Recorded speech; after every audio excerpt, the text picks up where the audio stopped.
দর্শক শুভেচ্ছা, আপনাদের সবাইকে স্বাগত জানাচ্ছি বাংলাদেশ স্পাইন অ্যান্ড অর্থোপেডিক হাসপাতাল নিবেদিত সুস্থ মেরুদণ্ড অনুষ্ঠানে। আজকে আলোচনায় আপনাদের সাথে আমি থাকছি তানভীর আহমেদ। আমার সঙ্গে একজন বিজ্ঞ আলোচক আছেন, বাংলাদেশ স্পাইন অ্যান্ড অর্থোপেডিক হাসপাতালের chief consultant professor doctor Shah Alam. আমরা আজকে যে আলোচনার বিষয়টি নির্ধারণ করেছি, মেরুদণ্ড বাঁকা হয়ে যাওয়া বা বাঁকা মেরুদণ্ড, এটি আসলে জন্মগতভাবেও হতে পারে, আবার অনেক সময় আঘাতজনিত কারণে হতে পারে। কেন হয়, এর সমাধানই বাকি, চিকিৎসা পদ্ধতি বাকি, ব্যয় কী ধরনের, এই বিষয়গুলো আলোচনায় আনবার চেষ্টা করব। প্রফেসর ডক্টর শাহ আলম, আপনাকে স্বাগত জানাচ্ছি। বাঁকা মেরুদণ্ড বিষয়টি যদি একটু ক্লিয়ার করেন। ধন্যবাদ। আমি অনেক সময় বলে থাকি যে মেরুদণ্ড সামনে থেকে সোজা, যদি আমরা মডেলটা আমরা চিন্তা করি সামনে থেকে কিন্তু সোজা একদম স্ট্রেট, বাট যখন আপনি কোনো সাইড থেকে দেখবেন, পার্শ্বের থেকে দেখবেন, পার্শ্বের থেকে দেখলে কিন্তু মেরুদণ্ডটা সোজা না, মেরুদণ্ড পার্শ্বের থেকে কার্ভ, ঘাড়ের দিকে বাঁকা, আবার পিঠের দিকে উল্টা দিকে বাঁকা, কোমরের দিকে আবার উল্টা দিকে বাঁকা। সো আমরা চিন্তা করি এটা এস এর মতো সাইন ওয়াজ।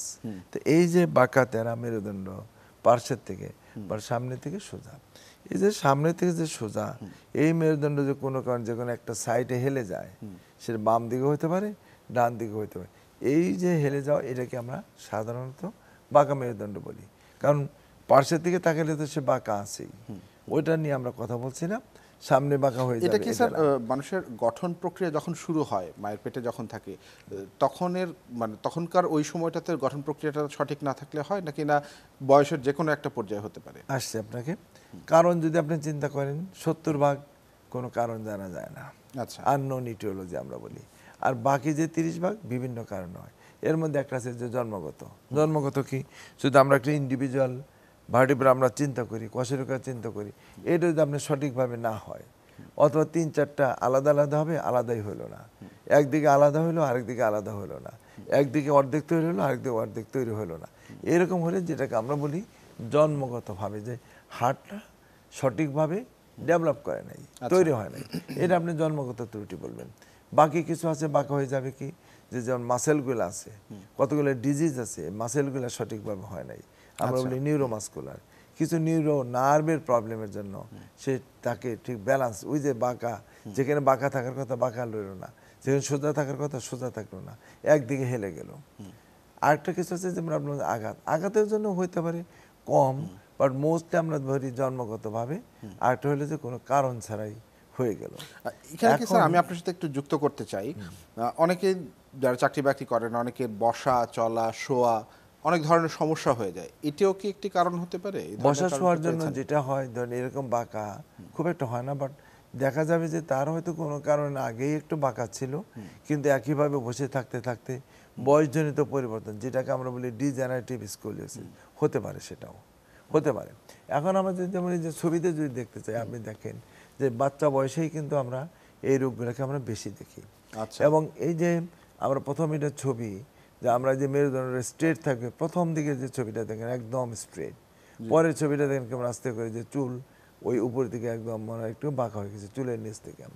এরপর যদি আমরা ফিজিক্যালি দেখি যে দেখতে কেমন হবে, সেটা বাচ্চা বয়স হোক বড় বয়স হোক, দেখবেন যে আপনি একদিকে একটু হেলে গেছে, শোল্ডারটা যেটা হয়তো একদিকে উঁচু হয়ে গেছে, নিতম্বটা একদিকে নিচু আরেকদিকে উঁচু, কিছু কিছু ক্ষেত্রে দেখা যে পাটা মনে তার একটা পা শর্ট হয়ে গেছে, আবার দেখবেন যে পেটের দিকে মনে ভিতরে ঢুকে গেছে, হাঁটতে গেলে ধরেন তার হাঁটাটা একটা অ্যাবনর্মাল, সামনে যে বাহ্যিক যেই গঠন প্রক্রিয়াটা, সেখানে আমরা আপনি এই ছবিটা দেখলে একদম বুঝতে পারবেন।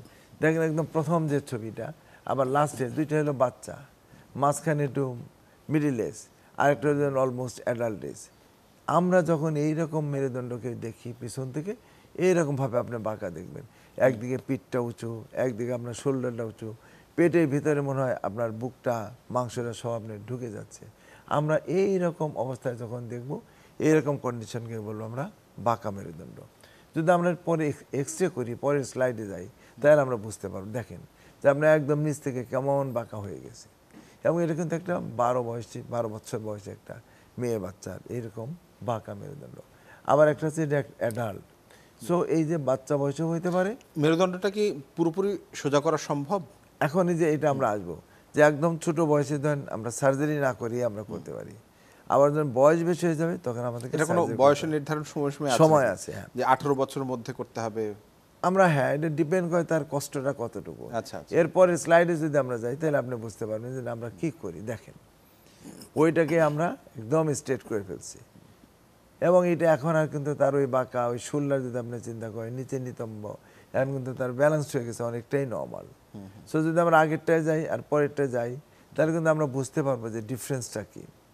দেখেন এটা হলো পরেরটা, আগেরটা দেখেন প্রথম এক্সরেটা দেখেন কেমন বাঁকা, আর দেখেন পরেরটা ওইটাই কেমন সোজা হয়ে গেল। সো এখানে আমরা যেমন বলি রড স্ক্রুগুলো আমাদেরকে লাগাতে হয়।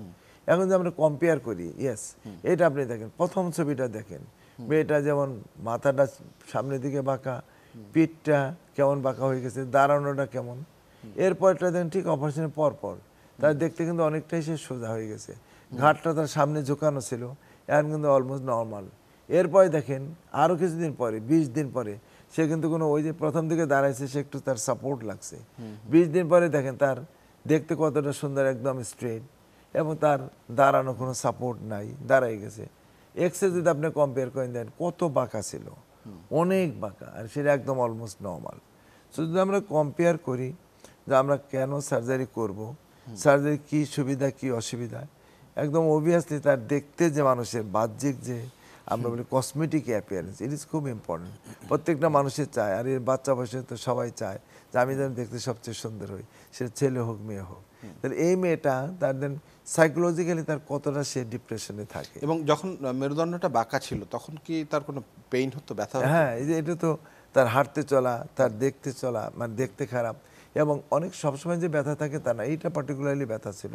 কিন্তু এবং শরীরের সবসময় ভেতরের যে অর্গানগুলি, সেই অর্গানগুলিও তো পজিশনটা হ্যাঁ ঠিক থাকে না। অর্গানগুলো যেটা সবচেয়ে বেশি হয়, যেমন যদি একদম ওই এটা তো তার নিচে উপর থেকে যদি শুরু হয় তাহলে অনেকেই ধরেন আপনার শ্বাসকষ্ট হয়, একটু হাঁটলে পরে তার নিঃশ্বাস হয়রান লাগবে, যেমন অল্প একটু খেলে যেমন অনেক বেশি খেয়ে ফেলছে এবং তার খাবার পরে তার অল্প পরিমাণ খাইতে পারে, সে বেশি পরিমাণ সে খেতে পারে না, এবং খাবার পরে তার খুব ডিসকমফোর্ট অনেকের থাকে।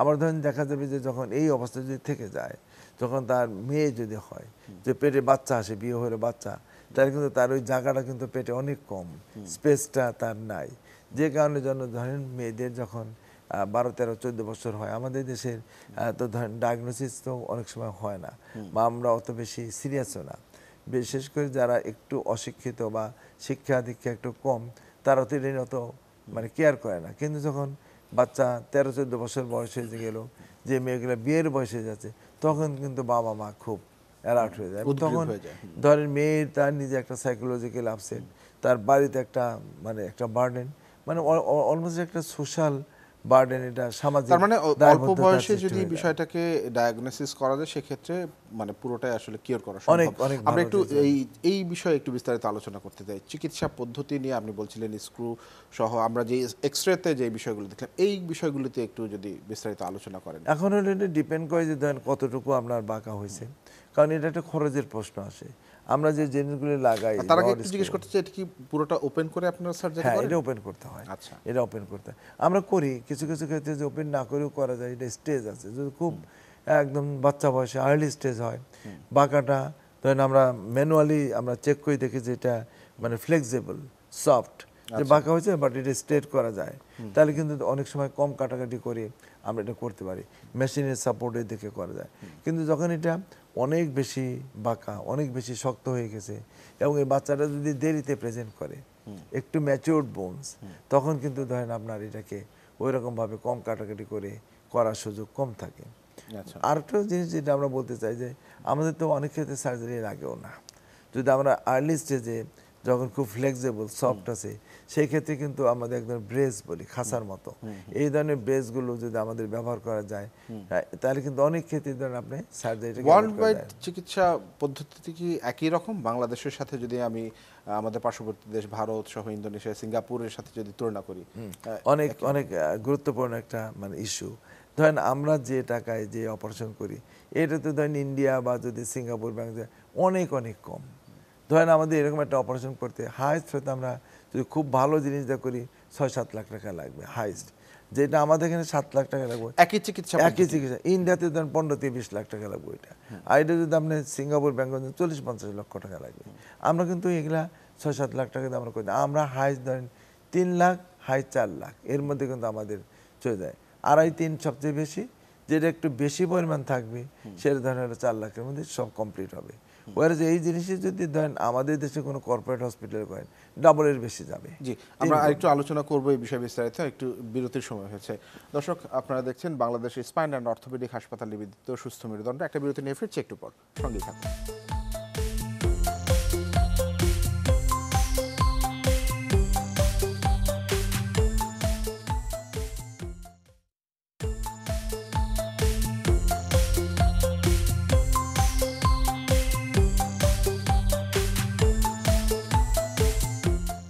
বিরতির পর আবার স্বাগত। দেখছেন সুস্থ মেরুদণ্ড অনুষ্ঠান। আমরা আলোচনা করছি বাঁকা মেরুদণ্ড নিয়ে। আমরা আলোচনা করছিলাম বিরতিতে যাবার আগে চিকিৎসা পদ্ধতি নিয়ে। এবারে যে বিষয়টি গুরুত্ব দিতে চাই, আমরা চিকিৎসা পদ্ধতি এবং এর ব্যয় নিয়ে আপনি কথা বলছিলেন। একটু জানতে চাইবো যে চিকিৎসা করতে ঠিক কতদিন সময় লাগে, একটা রোগীর পরিপূর্ণ সুস্থতা কেমন, এবং আপনাদের এই বিষয়টিতে সফলতার হারটি কেমন? ধন্যবাদ। এক নম্বর হলো যে এই মেরুদণ্ডের স্কোলিওসিস যেটা আমরা বলি, বাঁকা মেরুদণ্ডের অপারেশন একটা খুব বড় ভীতি থাকে যে যদি এটা অনেক দেরিতে করা হয়, অনেক বেশি শক্ত থাকে, এবং বিশেষ করে যদি পিঠ এবং ঘাড়ের দিক হয়, উপরের দিক হয়, অনেক সময় এই সার্জারি করার একটা ভয় থাকে যে প্যারালাইসিসের ভয় থাকে। আচ্ছা, এরকম একটা ডেঞ্জারাস, রুগীকে বোঝাতে হয়, আত্মীয় স্বজনকে বোঝাতে হয়। আর আমাদের সেন্টারে যেটা করি, যে খুব কম সিলেক্টেড সেন্টারে একটা মেশিন আছে, দামি মেশিন। ওই মেশিনটা আমাদেরকে গাইড করে যে আমরা কতটুকু বাঁকা করব কি করব না, কতটুকু সোজা করব কি করব না, কতটুকু বাঁকা আমরা গ্রহণযোগ্য অ্যাকসেপ্টেবল।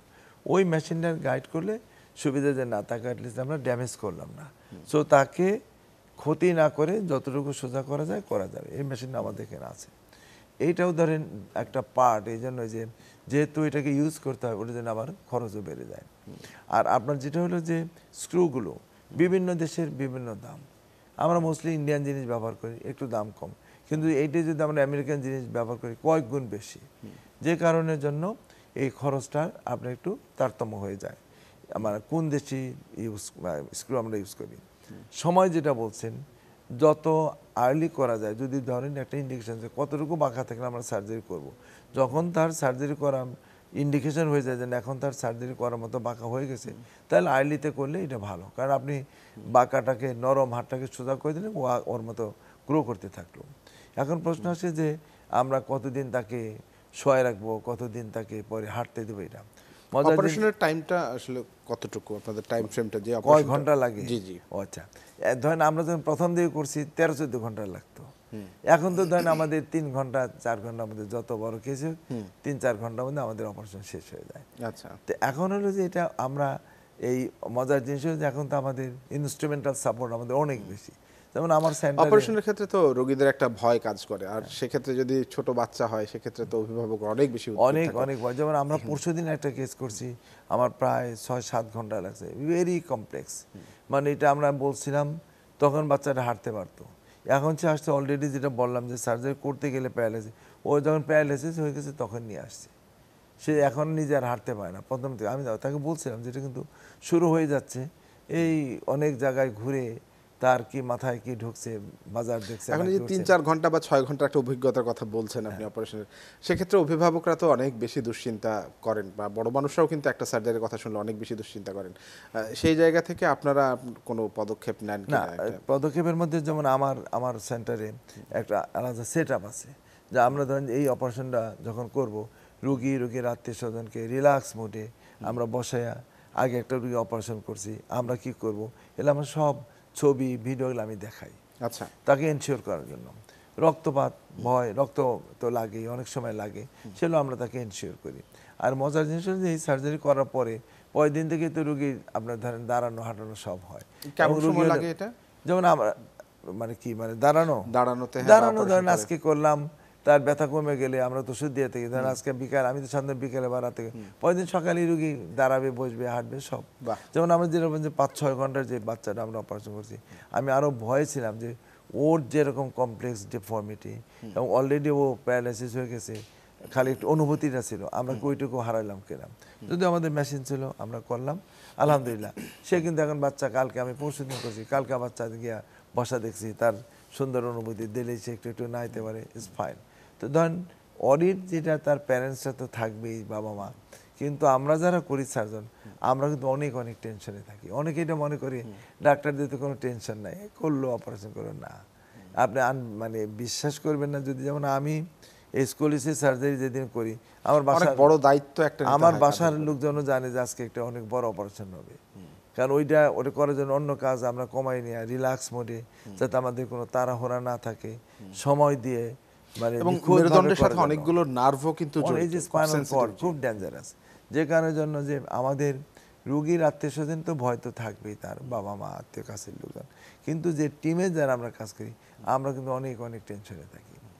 এবং আপনি অনেক জায়গা আছে যে যখন আমরা বাঁকা করতে একটা স্ক্রু দেই, কত যে ধরেন দোয়া কালেমা যা আছে, দোয়া কালেমা সবই আমরা একটু সফলতার হার নিয়ে জানতে চাইবো। সফলতা তো আপনাকে ছবি দেখালাম আলহামদুলিল্লাহ।